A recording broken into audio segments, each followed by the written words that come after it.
Yesu yubahwe ibihe byose, Imana ihabwe icyubahiro. Shalom ahantu uri, shalom mu bugingo bwawe, shalom mu mutima wawe, shalom shalom, ndagushuhuje igihugu cyose uherereyemo, shalom. Karibu dusenge. Reka turirimbane umuririmbyi wa 28 mu ndirimbo z'agakiza. Ni indirimbo ndamukanye, ni indirimbo ndi kumva twaririmba tukabona gusenga no gusoma ijambo ry'Imana. Twarabatuwe rwose rwose mu Mwami Yesu Kristo, twigisha ijambo rye rizima mu mbaraga cyo dukomeze tujye mbere, dutsinde ibigerageza, turwane intambara twizeye, twihanganire byose, cyo dukomeze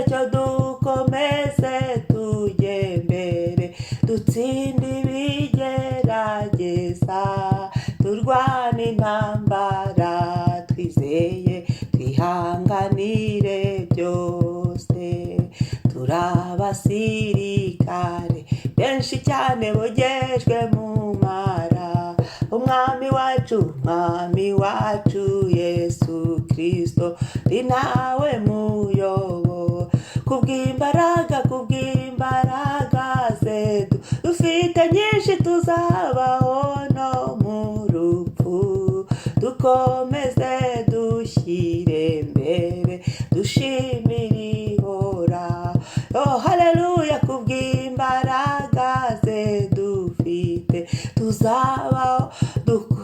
tuzabaho no mu rupfu, dukomeze dushyire mbere, dushimire ihora. Kwa Yesu dufite ubutware, dufite ubushobozi, iyo twizeye amagambo ye uko yayatubwiye. Ku musaraba haturuka iriba rimara inyota, twahanywereye amazi meza, amazi y'ubugingo. Ku musaraba haturuka iriba rimara inyota, twahanywereye amazi meza, amazi y'ubugingo.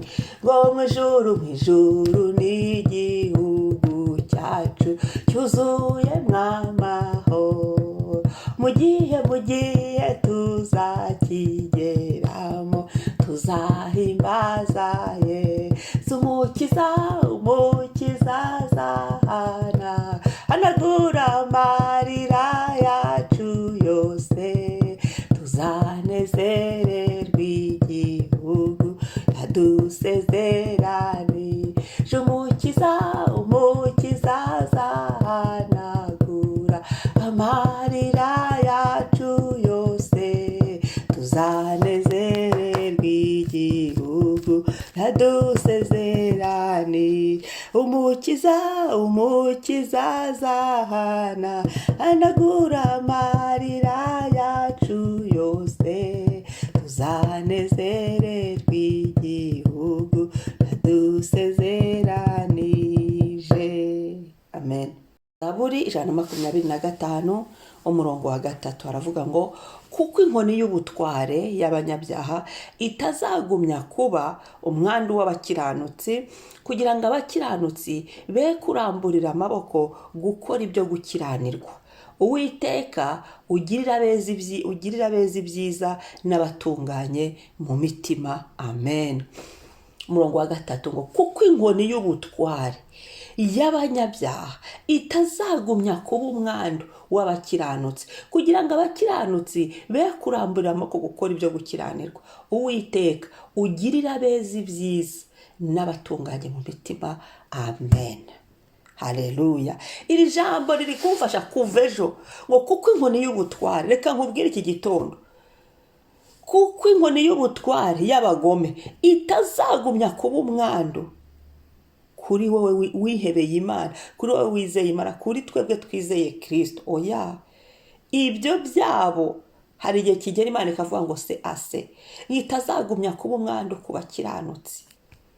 Hari igihe Imana ibyemera tukageragezwa, hari igihe Imana ibyemera bakadutera, hari igihe Imana ibyemera bakaturoga, hari igihe Imana ibyemera bagacogora, hari igihe Imana ibyemera bakatwirukankana, hari igihe Imana ibyemera bakatwambura, hari igihe bagira ubutware ariko ntibabuhorana.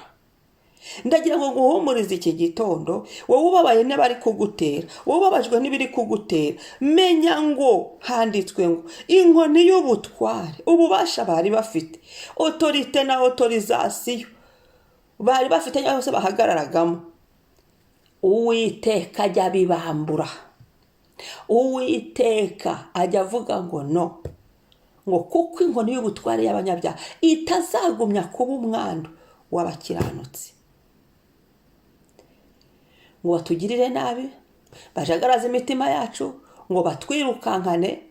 Aba bashobora kuba abantu, aba bashobora kuba abadayimoni. Inzira byacamo ni nyinshi bitewe na domene runaka y'ubuzima, ariko itangazo risohotse riravuga ngo inkoni yabo y'ubutware, ibyo bari bishingikirijeho badutera, ibyo bari bafite baturwanisha, ibyo badukubitishaga, ntago bazagumya gukora ibyo bintu kuri twe, ntago bazagumya kuza kudukina ku mubyimba, ntago bizashoboka. Imbaraga ziri z'abadayimoni zibi z'abantu babi, abo ngabo bitwaza iyo nkoni yabo badukubitisha.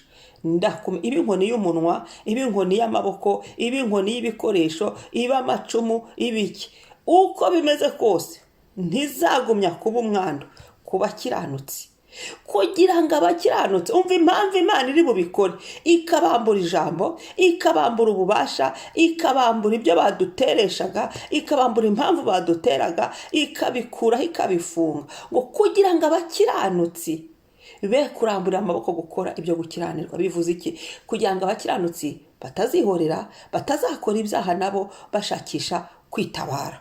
Rero kuko Imana yitureberera, kuko Imana yiduhagazeho, kuko Imana yidufasha amaboko, ndagutangariza ko Imana idashaka ko tuvuruguta mu byaha, ahubwo kugira ngo tutagwa muri ibyo byaha iraza kubarwanya, iraza kudutabara, iraza kubambura iyo mpamvu, icyo kintu bakoreshaga baturwanya, cyangwa se izo ntwaro zabo, izo nkoni zabo, n'ibindi bakoreshaga badukubita cyangwa se baturwanya. Ngo Uwiteka ugirira abeza ibyiza, Uwiteka ugirira abeza ibyiza, mukiranutsi w'Imana, Uwiteka kugirire neza. Uyu munsi usenga ubwira Uwiteka ngo ungirire neza, ungirire ibyiza n'abatunganye mu mitima. Ndakumenyesha kode y'uyu munsi ni ugutungana, ni ukwihana ibyaha. Wowe upfa kuba warihanye ibyaha, wowe upfa kuba ugenda ukiranuka mu nzira yo gukiranuka, Uwiteka azaza ntazaceceka, niryo tangazo. Uwiteka areba umutima, n'igihe abantu baducira imanza, n'igihe abantu badushyira mu gatebo kabi, ariko ireba idahishwa, iyo ngiyo niyo mucamanza w'ukuri. Nta kizabuza abayuda gutabarwa, nta kizabuza Imana kutugirira neza, nta kizabuza Imana kuduhorera. Imana irahora abavandi, Imana irahora. Wowe kiranuka gusa, Uwiteka byigiremo, birekere Yesu. Data wa twese ahabwe icyubahiro. Reka dusenge.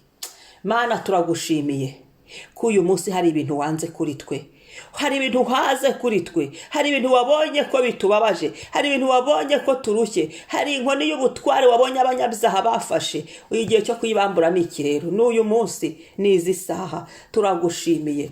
Aho twari tugowe, aho inkoni yari yaraturamburiweho, uyidukureho Mwami. Byadukubitaga mu buzima n'ibyinshi, byadukubitaga mu rugendo rw'agakiza n'ibyinshi, ibyazaga kudukubita mu kwizera kwacu n'ibyinshi, byashakaga kudusubiza hasi n'ibyinshi, byashakaga kudusubiza inyuma n'ibyinshi. Ariko ndagushimiye ko inkoni zabo zitazagumya kuturamburirwaho, ahubwo waje kutugirira neza.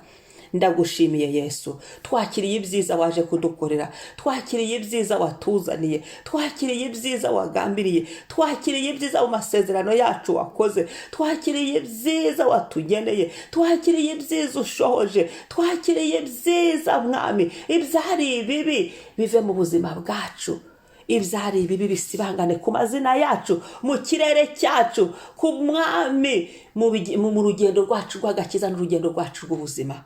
Urakoze Yesu kutugirira ubuntu, ukaba uduhaye ibyiza. Abantu babatureba bakabona ko dukwiye ibibi, bakadukubitisha inkoni zabo, ariko wowe iyo uturebye ubona ko dukwiye ibyiza. Haleluya. Urakoze mubyeyi, urakoze Mana nziza, singizwa. Haleluya, haleluya. Urakoze kuduhorera, urakoze kutugarukaho, urakoze kudutsindishiriza ubuntu bwawe Mana. Uyu munsi tuwufatanije n'ubu buntu, uyu munsi tuwushyizemo ibyiza. Twakira inkuru nziza, twakira ibyiza, twakira amasezerano, twakire kugirirwa neza n'Imana. Haleluya. Imbabazi zawe Mana buri saha y'uyu munsi yomatane n'ubuntu bw'uyu munsi Mwana. Urakoze Yesu, uturinde aho tujya hose. Papa, uduhe umugisha, uturagire mu nzira zacu zose, tugenda tugaruka, uturindire ibyacu n'abacu. Amaraso ya Yesu atubeho, abari bwirirwe basenga bahabwa umugisha mu izina rya Yesu. Amen. Shalom. Uwiteka barebe neza, aduhe umugisha, turinde. Haleluya. Amen.